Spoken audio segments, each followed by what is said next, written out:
Hello guys, welcome to my YouTube channel Sandhu Jha. इससे पिछले वाले वीडियो में हम लोगों ने डिस्कस किया था कि केमिस्ट्री क्या होता है, जिसमें हम लोग देखे थे कि मैटर की पढ़ाई को केमिस्ट्री कहते हैं। जैसे कि अब हम लोगों को पता चल चुका है कि मैटर की ही पढ़ाई को केमिस्ट्री कहते हैं, तो हमें केमिस्ट्री को अच्छे से समझने के लिए मैटर को अच्छे से समझना होगा। और मैटर को अच्छे से समझने के लिए हमें डाल्टन साइंटिस्ट का एक थ्योरी, डाल्टन एटॉमिक थ्योरी को अच्छे से समझना होगा। तो आज की इस वीडियो में हम लोग डाल्टन एटॉमिक थ्योरी को अच्छे से समझने की कोशिश करेंगे।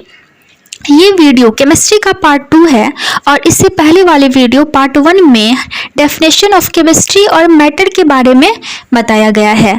और इस वीडियो में हम लोग डाल्टन्स एटॉमिक थ्योरी के बारे में स्टडी करेंगे।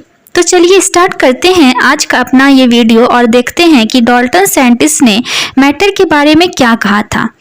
डाल्टन साइंटिस्ट वो पहले इंसान थे जिन्होंने मैटर को सबसे पहले एक्सप्लेन करने की कोशिश की। सबसे पहले मैटर को एक्सप्लेन करने की कोशिश डाल्टन साइंटिस्ट ने ही की थी। डाल्टन साइंटिस्ट ने मैटर को एक्सप्लेन करने के लिए एक थ्योरी बनाए, डाल्टन्स एटॉमिक थ्योरी। इस थ्योरी के अकॉर्डिंग डाल्टन साइंटिस्ट बोले कि जो ये मैटर होता है ये बहुत ही छोटे छोटे पार्टिकल्स का बना हुआ होता है और इस पार्टिकल्स का इन्होंने नाम दिया एटम। मीन्स दुनिया में जितने भी मैटर हैं वो बहुत छोटे छोटे पार्टिकल्स की बनी हुई है और इस पार्टिकल्स को एटम कहा जाता है। अकॉर्डिंग टू डाल्टन्स दुनिया का हर एक चीज छोटे छोटे पार्टिकल्स से बना हुआ है, जैसे कि पेंसिल, पेन, मोबाइल, कंप्यूटर, ये सारा चीज एक मैटर ही है। दैट मीन्स ये सभी चीज एक छोटे छोटे पार्टिकल से बनी हुई है। आप खुद बहुत छोटे छोटे पार्टिकल से बने हुए हो, क्योंकि आप भी एक मैटर ही हो। आपके भी वजन होते हैं और आप भी तो स्पेस को ऑक्यूपाई कर रहे हो। इसका मतलब आप भी एक मैटर ही हो और आप भी बहुत छोटे छोटे पार्टिकल से बने हुए हो। डाल्टन एटॉमिक थ्योरी का पहला पॉइंट यही है कि दुनिया में हर एक चीज स्मॉलेस्ट पार्टिकल से बना हुआ है और उस पार्टिकल्स को एटम्स बोला जाता है। अब डाल्टन ये तो बोल दिए थे कि एटम्स छोटा पार्टिकल्स होता है, बट इसके आगे उस टाइम के लोगों ने क्वेश्चन पूछना स्टार्ट कर दिया कि एटम्स छोटे तो होते हैं बट कितने छोटे होते हैं। इसके बाद डाल्टन साइंटिस्ट बोले कि एटम्स इतना छोटा होता है कि दुनिया में एटम से छोटा कुछ भी नहीं हो सकता। इतना छोटा होता है कि एटम्स को हम उससे और छोटे टुकड़ों में तोड़ नहीं सकते। एक एटम इतना छोटा होता है कि अगर हम 1 करोड़ एटम्स को आपस में पेस्ट कर दें तब भी उस एटम्स को हम अपने आईज से नहीं देख पाएंगे। तो डाल्टन ने अपने थ्योरी में दूसरा पॉइंट यही बोले कि atom are so small that they can not be further subdivided. Means atom इतना छोटा होता है कि हम एटम को उससे और छोटे टुकड़ों में नहीं तोड़ सकते हैं। इसके बाद फिर से कई लोग आ गए और उन लोगों ने फिर से डाल्टन से क्वेश्चन पूछना स्टार्ट कर दिया कि ठीक है, मान लेते हैं कि दुनिया की सारी मैटर एटम की बनी होती है। ये भी मान लेते हैं कि एटम्स इतने छोटे हैं कि दुनिया में इससे छोटा कुछ हो ही नहीं सकता। तो दुनिया की सारी मैटर, दुनिया में सारी चीजें एक जैसी क्यों नहीं दिखती? डाल्टन साइंटिस्ट ने कहा था कि दुनिया की सारी चीजें मीन्स मैटर एटम्स की बनी हुई है। तो लोगों ने पूछा कि अगर सारी चीजें एटम्स की बनी ही हुई है तो दुनिया की सारी चीजें एक जैसी क्यों नहीं दिखती? जैसे कि पेन है, मोबाइल है, टेबल है, आप है, मैं हूँ, तो ये सारी चीजें मैटर ही तो है और ये सारी चीजें एटम की बनी हुई है। तो दुनिया की सारी चीजें सेम क्यों नहीं दिखती? लोगों ने बोला जब हर चीज एटम की बनी है तो सारी चीजें दिखने में भी सेम होनी चाहिए, बट नहीं दिखता सेम। तो डाल्टन साइंटिस्ट इस बात का रिप्लाई देते हुए कहते हैं कि सब चीज एटम का ही बना हुआ है। सारे एलिमेंट्स एटम के ही बने हुए होते हैं, बट हर एक चीज में अलग अलग एटम प्रेजेंट होता है।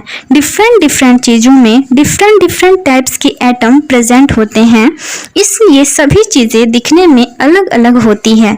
फॉर एग्जाम्पल गोल्ड कैसा दिखता है? गोल्ड में सोना कैसा दिखता है? पीला पीला और चमकीला दिखता है। और कोयला मीन्स कार्बन काला काला डल दिखता है। बना कार्बन भी एटम का है और गोल्ड भी एटम का बना हुआ है, बट कार्बन में जो एटम है वो अलग प्रकार का है और गोल्ड में जो एटम है वो अलग प्रकार का है। Means different element consist of different types of atom. Different different में एलिमेंट में different different types of atom होते हैं और यही रीज़न है कि दुनिया की सारी चीज़ सेम नहीं दिखती, अलग अलग दिखती है। बना हर एक चीज़ एटम का ही है, बट अलग अलग चीज़ में अलग अलग प्रकार के एटम होते हैं। और यही था डाल्टन्स एटॉमिक थ्योरी का third point. Different element consist of different types of atom, मतलब डिफरेंट डिफरेंट एलिमेंट्स में डिफरेंट डिफरेंट टाइप के एटम्स प्रेजेंट होते हैं, इसलिए सारे एलिमेंट या फिर दुनिया की सारी चीज़ें एक जैसी नहीं दिखती, अलग अलग दिखती हैं। अब फोर्थ पॉइंट में डाल्टन साइंटिस्ट बोलते हैं कि a particular element consist of same type of atom. मान लीजिए कोई सा भी एक पार्टिकुलर एलिमेंट है, गोल्ड मान लेते हैं। गोल्ड को कहीं से भी तोड़ेंगे या गोल्ड को कहीं से भी प्राप्त करेंगे। आप गोल्ड चाहे युगांडा से ले आओ या मंगल ग्रह से ले आओ, चाहे कहीं से भी गोल्ड ले आओ, गोल्ड हमेशा एक जैसा ही दिखेगा। चाहे आप गोल्ड को बीच में से कट करके देखो तब भी वो एक जैसा ही दिखेगा, पीला पीला और चमकीला। ऐसा इसलिए क्योंकि इस गोल्ड में सारे एटम एक जैसे ही होंगे, क्योंकि एक पार्टिकुलर एलिमेंट में सारे एटम एक जैसे ही होते हैं। एक पार्टिकुलर एलिमेंट में same types of atom he present होते हैं। Each element is made up of same atoms. For example, helium gas has atoms of helium. Helium के पास सारे एटम हीलियम के ही होंगे और किसी के नहीं। Nitrogen gas has atoms of nitrogen.